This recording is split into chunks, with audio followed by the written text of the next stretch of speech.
Monggo siapa yang mau nanya? Kang Mujib. Ibu satu. Ya, monggo. Dua saja. Monggo.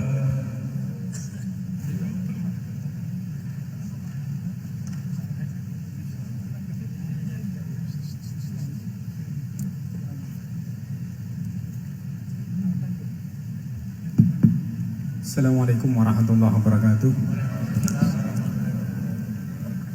Allahumma arinal haqqa haqqa warzuqna tiba'ah wa arinal batila batila warzuqna tinabah. Gus, di era sekarang ini terlalu banyak kiai.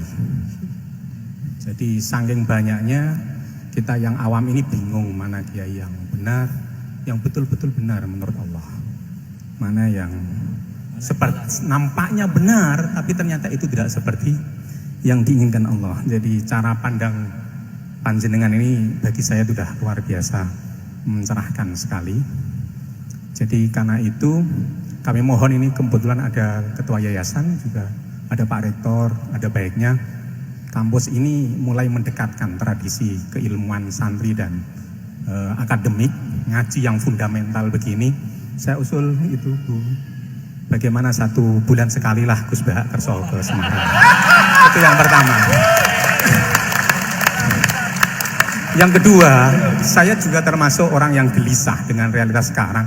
Saya juga mau ngajukan permohonan kepada Gus Bahak. Permohonan yang paling ini, mbok jenengan nulis 1 buku, saya Muslim, saya happy gitu loh. Ini kayaknya pas banget ini. Jadi ben ora ketok kok serius banget beragama, saiki ki abot banget gitu. Itu yang ketiga, ini penting sekali bagi kita orang-orang tua. Zaman saiki golek anak iso ngalim kok Gus Bahak angel. Jadi saya ingin tolong Gus Bahak ceritakan sejujur-jujurnya bagaimana orang tua jenengan didik sejak kecil sampai iso koyo sampean sakniki. Cekap saya kira. Assalamualaikum warahmatullahi wabarakatuh.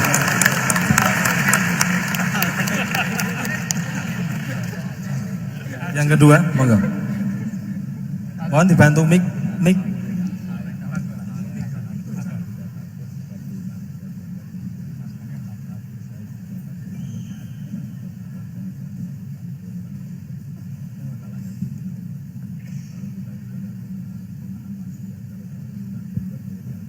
Assalamualaikum warahmatullahi wabarakatuh. Gus Bahak, kula badhe tangkret. Jangan kayak ini ya.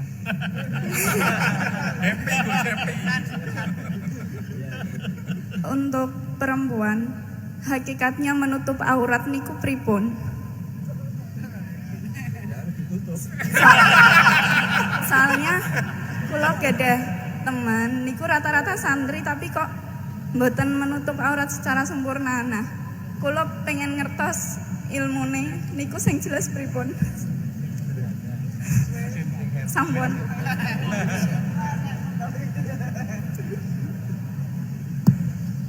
Ini sudah normal ya, pakai ini aja.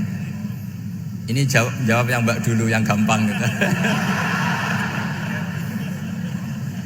Ya yang jelas itu satrul aurat itu ada yang fisik ya, kayak menutup aurat dalam mazhab Syafi'i kita tahu auratul mar'ah fis sholat itu ada pengecualian ilal wajah wal kaffain. Tapi kalau kharijah sholat adalah jami'u badaniha dalam mazhab Syafi'i. Tapi dalam sebagian ulama mengatakan ilal wajah wal kaffain tetap termasuk istisna di luar sholat. Itu dari segi fisik ya atau zahir. Tapi sebetulnya juga harus dilakukan satrul aurat secara maknawi, menutup sesuatu yang buruk. Artinya kan gini ya, aurat itu kan sesuatu yang buruk kalau kelihatan gitu. Sehingga misalnya kasus di beberapa negara mungkin fisiknya sudah benar ditutupin tapi mungkin tetap maksiat. Tapi ada yang gugat, yang penting nggak maksiat meskipun buka aurat, ya keliru, buka aurat sendiri sudah maksiat, itu malah aneh lagi gitu. Tapi yang jelas filosofi hijab atau satrul aurat itu usahakan yang zahir maupun yang apa? Batin. Karena Indonesia itu memang agak unik. Saya sering ketemu peneliti dari beberapa negara, meneliti Indonesia itu paling pusing.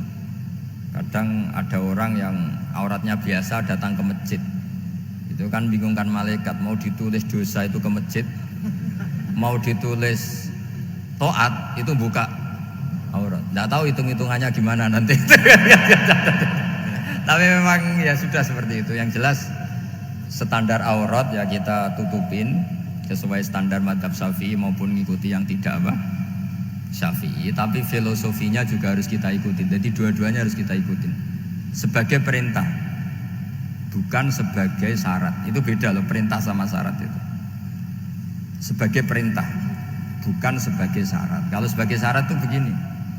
Syaratnya orang Islam tuh harus nutupi aurat begini-begini. Nanti kalau yang nggak gitu dianggap tidak Islam, itu menjadi ekstrim. Tapi kalau sifatnya perintah, ya perintah saja. Yang nggak melakukan paling banter dianggap fasikoh atau tidak solihah, tapi tidak sampai menjadi keluar dari Islam. Ya jadi gitu ya. Jadi karena apa ya? Ya sudah seperti itu. Obsesi kita tentu ingin kesolehan, sebagai perintah. Saya ulang lagi. Jangan biasakan kalau ada aturan itu sebagai syarat. Misalnya gini, kowe nak ora alim ra anakku, itu bahaya. Mosok ora alim terus ora anakku. Padahal rata-rata orang itu udah alim gitu. Nanti terputus dari bapaknya semua. Tapi hanya sifatnya perintah. Perintahnya seorang bapak ke kita supaya alim. Makanya ulama mengatakan perintahnya Allah. Perintah itu lebih rileks daripada disebut syarat. Karena syarat sekali nggak memenuhi menjadi ndak. Makanya Sayyid Muhammad kalau ngarang kitab sering wajibat itu lebih ringan ketimbang apa? Syarat. Jadi beda kalau dalam filosofi ilmu itu. Jadi gampang perintah. Tentu yang nggak melakukan perintah itu ya kurang baik, tapi tidak sampai keluar dari apa? Islam. Karena perilaku kesolehan itu perintah, bukan syarat. Sehingga Nabi nanti ngendikan beberapa yang masyhur itu kan, syafaati li ahlil kabair min ummati. Meskipun umatnya yang nggak benar ya tetap diaku sebagai umat.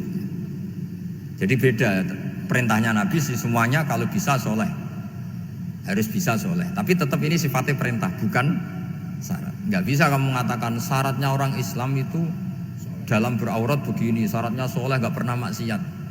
Memangnya Nabi nggak pernah maksiat. Ya saya kira demikian ya, cukup ya. Lah kalau ini resikonya dia seneng saya, makanya bagus dia tidak seneng saya, jadi enggak. Jadi ini kalau seneng saya malah ngatur-ngatur gini. Ya. Terus soal ngaji di sini tiap bulan itu jelas tidak satu rutin, karena kalau sampean sopan di mana-mana ngaji itu datang ke kiainya.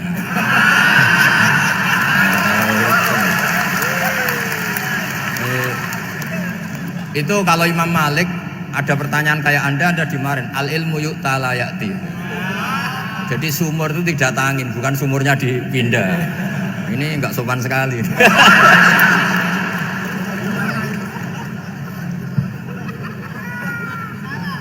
Terus menyangkut orang tua, kenapa saya alim, itu juga enggak boleh dijawab. Rata-rata orang itu udah alim, masa orang tua seluruh Indonesia salah? Itu ada hikmahnya sendiri. Saya kali-kali ngaji, bodoh itu barokahnya banyak. Coba barokahnya orang bodoh, akhirnya nempat di pedalaman Kalimantan, Sulawesi, akhirnya bikin masjid di situ bikin. Kalau dia alim mungkin jadi ketua MUI di Jakarta, nggak akan punya desa binaan. Jadi Allah mendesain ini sudah sempurna, sudah tidak usah protes, sudah begitu aja. Coba ada orang alim alamah, kira-kira itu kan nggak akan di pedalaman Kalimantan, Sulawesi. Barokahnya santri rodok bodoh itu akhirnya kerja di dalam hutan, kerja di kampung-kampung. Akhirnya agama ada di mana? Kalau pinter semua di Unisula semua jadi rektor nanti. Jadi Allah mendesain ini sudah baik, tidak usah dipaksakan sesuai versi kamu, nggak usah. Jadi ya sudah, memang seperti itu. Jadi dulu zaman sahabat itu saya cerita sedikit. Nabi itu kalau muji Madinah itu sundel langit, kalau muji Mekah ya sundel langit. Tapi Sayyidina Ali keluar ke Kufah. Sayyidina Ali itu akhirnya pindah ke Kufah, ke Najaf. Karena pikirannya Sayyidina Ali, Mekah Madinah hanya baik secara bukah, secara tanah. Tapi di antara kebaikan Nabi adalah nasrul Islam. Akhirnya Sayyidina Ali milih ke Kufah. Andaikan sahabat tidak milih keluar dari Mekah Madinah sebagiannya, pasti Islam tidak menyebar. Karena semuanya tersentralisasi di Mekah dan Madinah. Tapi ada saja sahabat yang tetap nyaman di Mekah Medina karena sholat di sana sebagaimana 1000 sholat. Ya sudah seperti itu, dilihat gampang saja. Akhirnya yang di Mekah Medina ya tidak ngeritik yang keluar juga gak ngeritik yang di Mekah Medina. Jadi yang alim tidak ngeritik yang bodoh apalagi jangan ngeritik yang alim. Yang jelas orang bodoh ngatur orang alim itu dosa itu yang. Ya, saya kira demikian. Assalamualaikum warahmatullahi wabarakatuh. Halo, luar biasa. Saya yakin masih ingin banyak yang bertanya kepada Gus Baha, tapi karena keterbatasan waktu beliau, mohon maaf, ini tidak bisa dilanjutkan untuk tanya jawab. Acara selanjutnya adalah penyerahan kenang-kenangan. Ini hasil karya dari mahasiswa Fakultas Agama Islam. Mohon Pak Rektor untuk berkenan untuk memberikan.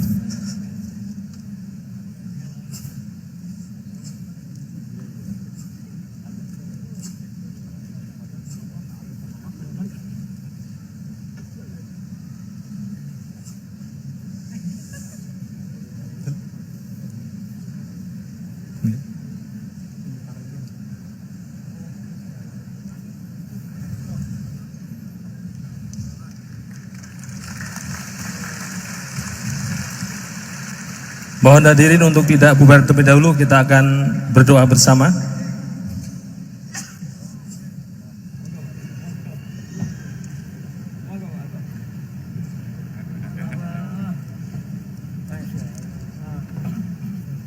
Baik, acara pada pagi hari ini akan ditutup dengan doa. Kami mohon berkat doa dari Kiai Haji Ahmad Baudin Nur Salim untuk Unisula, untuk RSKM yang mau akreditasi, semoga diberikan nilai yang terbaik dan Unisula menjadi semakin menebar manfaat. Monggo Gus.